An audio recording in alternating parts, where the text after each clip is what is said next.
بسم اللہ الرحمن الرحیم۔ عتیق عثمان آفیشیل چینل کے ناظرین کو ایڈوکیٹ ملک عتیق عثمان کا سلام ہو۔ آج کی اس ویڈیو میں ہم بات کرنے جا رہے ہیں کہ جرح کے جو 12 بنیادی اصول ہیں یا سنہری اصول ہیں وہ کون کون سے ہیں۔ اس میں بات کروں گا فوجداری جرح کے حوالے سے، ٹھیک ہے۔ نیکسٹ جو ویڈیو بناؤں گا اس میں سول جرح کے حوالے سے بات کریں گے۔ ابھی جو یہ ویڈیو ہے اس میں جو 12 سنہری اصول بتانے جا رہا ہوں میں وہ ہیں فوجداری جرح کے حوالے سے، ٹھیک ہے۔ تو چلتے ہیں سنتے ہیں اس ویڈیو میں کہ وہ 12 سنہری اصول جرح کے جو ماہرین نے بتائے ہیں، ماہرین قانون نے، وہ کون کون سے ہیں۔ سب سے پہلا اور سب سے سنہری اور بیسک بنیادی جرح کا اصول یہ ہے کہ جو وکیل صاحب آپ جو جرح کر رہا ہوگا کسی گواہ پر، تو اس کو سب سے پہلے تو یہ بات ذہن نشین کر لینی چاہیے کہ اس سے گواہ سے وہی سوال پوچھنا ہے جس کا اسے خود جواب معلوم ہے، اور وہ چاہتا ہے کہ وہ اس جواب کو اس گواہ کے ذریعے اگلوائے عدالت میں۔ یعنی وکیل صاحب کو کوئی بھی جرح میں ایسا سوال نہیں پوچھنا جو کہ اسے خود معلوم نہیں ہے کہ گواہ اس کا کیا جواب دے گا۔ ہاں، گواہ اگر جواب غلط دے گا، یعنی صحیح جواب تو معلوم ہے وکیل صاحب کو، لیکن اگر وہ غلط جواب دیتا ہے تو اس کا کاؤنٹر کرنے کے لیے بھی آپ کے پاس ڈاکومنٹ موجود ہے۔ یعنی اگر اسے آپ ایک سوال کرتے ہیں جس کا جواب جو ہے وہ ریٹن میں آ چکا ہے، ٹھیک ہے، مثل پہ صفحہ مثل پہ آ چکا ہے، لیکن گواہ جان بوجھ کے اسے اگنور کر کے وہ غلط بتا رہا ہے، تو آپ نے وہیں پہ کاؤنٹر کر دینا ہے، چاہے وہ FIR ہو، چاہے وہ 161 کے بیانات ہو سکتے ہیں، وہ میڈیکل رپورٹ ہو سکتی ہے، وہ کوئی بھی گواہی ہو سکتی ہے جو اس نے آلریڈی پہلے دی ہو، ٹھیک ہے۔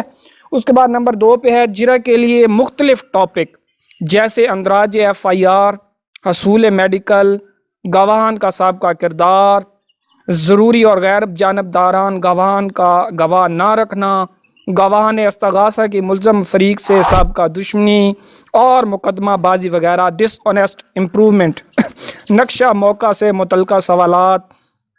گواہان کی باہمی رشتہ داری اور تعلق داری سے نیت مشترکہ کی تردید، بوقت وقوع کردار گواہان، وقوع سے متعلقہ سوالات، وجہ عناد سے متعلقہ سوالات، اور برآمدگی اور تفتیش مقدمہ سے متعلقہ سوالات کو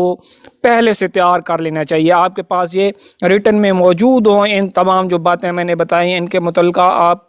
آپ نے ٹاپک وائز ان کو لکھ کے پہلے جانا ہے، پھر جا کے یہ گواہ سے آپ نے سوال کرنے ہیں۔ اس کے بعد تیسرے نمبر پہ آتا ہے، چونکہ کوئی سوال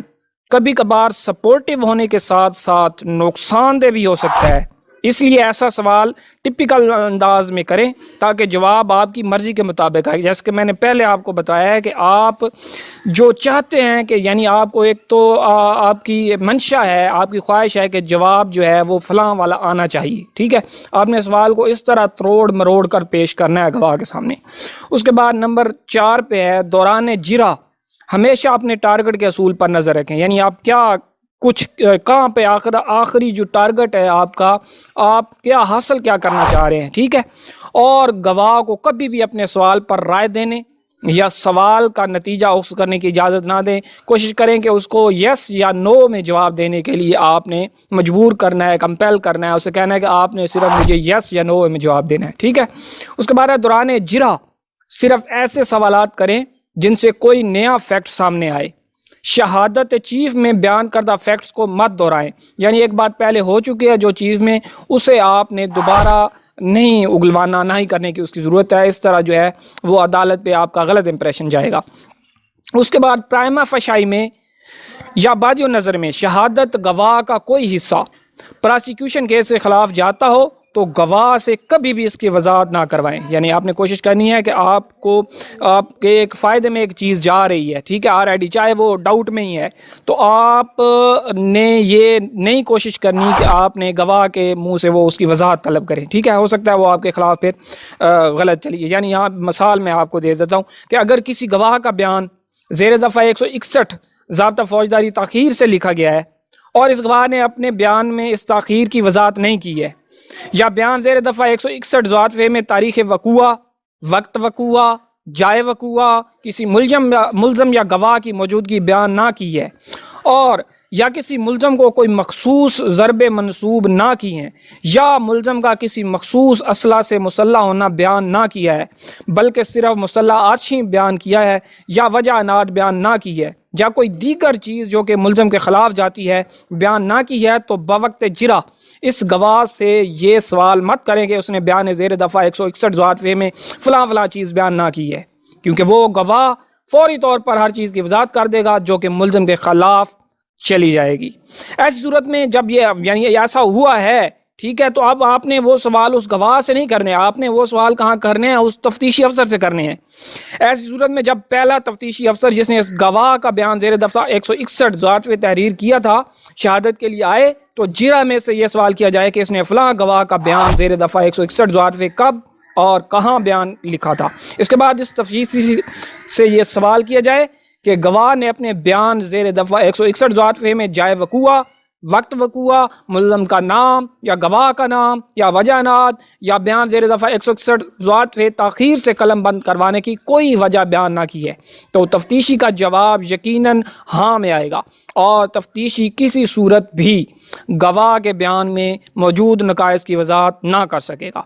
آگے نیکسٹ میں آتا ہے، اگر کوئی گواہ دوران شہادت اپنے کیس کی تقویت دینے کے لیے اپنے شہادت شریف چیز میں کوئی ڈس آنیسٹ امپرومنٹ کرے یا اپنے بیان زیر دفعہ 161 ذات کا کوئی حصہ قصداً چھوڑ دے جو کہ ملزم کے حق میں جاتا ہو، تو اس گواہ کو اس کے پہلے بیان FIR یا بیان زیر دفعہ 161 ذات سے تقابل کروائیں۔ اس طرح اس گواہ کی شہادت عدالت کی نظر میں قابل یقین نہ رہے گی۔ یعنی کوشش تو یہی ہوتی ہے نا بندے کی کہ آپ نے اس گواہ کو وہاں پہ اس کی شہادت کو کمزور ثابت کرنا ہے، یا اس گواہ کی کریڈیبلٹی جو ہے اس کو عدالت کے سامنے کمزور ثابت کرنا ہے۔ اس کے بعد ہے مختلف گواہان مختلف فطرت کے ہوتے ہیں، اس لیے ہر گواہ سے اس کی طبیعت کے مطابق نرم یا سخت لہجہ میں جرا کریں۔ جرا نہ تو زیادہ پولائٹ ہو اور نہ ہی دوران جرا گواہ سے زیادہ بے تکلف ہوں۔ گواہ کو یہ احساس دلانا ضروری ہے کہ وہ اس وقت عدالت میں شہادت دے رہا ہے، اور کسی بدتمیزی یا بیہودہ جواب کی صورت میں وہ جیل جا سکتا ہے۔ اس کے بعد ہے، اگر گواہ کسی سوال کا جواب مبہم اور غیر واضح دے تو کبھی بھی عدالت سے مدد نہ مانگے اور اپنا سوال متبادل نہ دہرائیں، بلکہ پھر اگر گواہ واضح جواب نہ دے تو اس سے اگلا سوال یہ کریں کہ کیا آپ اس سوال کا جواب نہیں دینا چاہتے، صرف یس یا نو میں اس کا جواب دیں۔ اس طرح وہ اگر جھٹلائے گا یعنی اگر نہ کرے گا تو بھی پھنسے گا، اگر صحیح جواب میں دے گا تو پھر بھی پھنسے گا، یس میں بھی جائے گا۔ تو اس طرح وہ پھر اس کی کریڈیبلٹی جو ہے عدالت کی نظر میں وہ کمزور ثابت ہوتی ہے، اور عدالت اس پہ گواہی پہ نظر ثانی نہیں کرتی یا اس کو ایڈمیزیبل نہیں بناتی۔ اس کے بعد ہے، عدالت گواہ کو کسی سوال کا جواب دینے پر مجبور کر سکتی ہے، اس لیے گواہ کا کسی سوال کا جواب دینے سے مسلسل انکار توہین عدالت کے زمرے میں آئے گا، یہاں تک کہ عدالت اس گواہ کی شہادت چیف کو بھی حذف کر سکتے، یعنی اس نے جو پہلے کوئی شہادت دی ہوگی وہ بھی اس کی ضائع ہو جائے گی۔ اس کے بعد ہے، دوران جرا حالات کے مطابق اپنی آواز اور لہجہ کو تبدیل کرتے رہیں۔ ہر گواہ پر ایک جیسی آواز اور ایک جیسے لہجہ میں جرا نہ کریں۔ دوران جرا بلا مقصد غصہ میں نہ آئیں، اور سوالات کو چھوڑ کر گواہ سے جھگڑا یا بحث کرنے کی کوئی ضرورت نہیں ہے۔ اس کے بعد آپ نے کیا کرنا ہے، دوران جرا مخالف وکیل کی مداخلت کی صورت میں مخالف وکیل سے جھگڑ کر عدالت کا ماحول خراب کرنے کی بجائے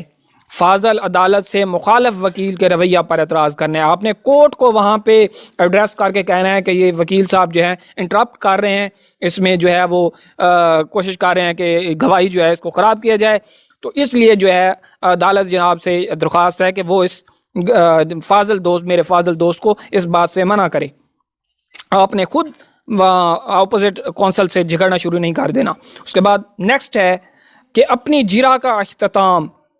غیر متنازع مضبوط اور اہم ترین سوال پر کریں۔ سوال ایسا ہونا چاہیے کہ گواہ کے پاس آپ کا مطلوبہ جواب دینے کے علاوہ کوئی راستہ نہ ہو،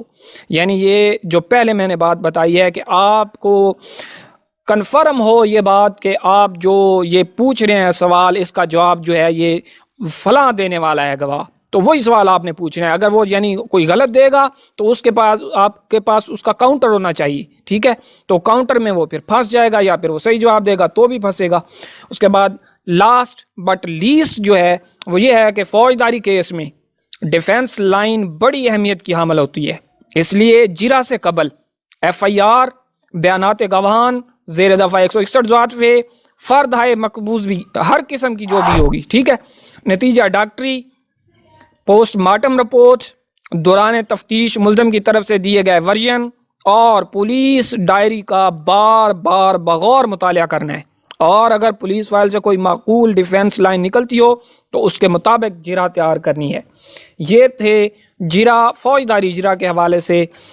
12 سنہری اصول. امید ہے آپ کو میری یہ چھوٹی سی کاوش پسند آئی ہوگی. اگر آپ کو یہ ویڈیو اچھی لگی ہو تو جلدی سے چینل کو سبسکرائب کر لیں تاکہ ہر آنے والی نئی لا ریلیٹڈ اور انفارمیٹو ویڈیو آپ تک بآسانی پہنچ سکے. ملتے ہیں اسی طرح کی نئی لا ریلیٹڈ اور انفارمیٹو ویڈیو کے ساتھ. اس وقت تک اللہ حافظ.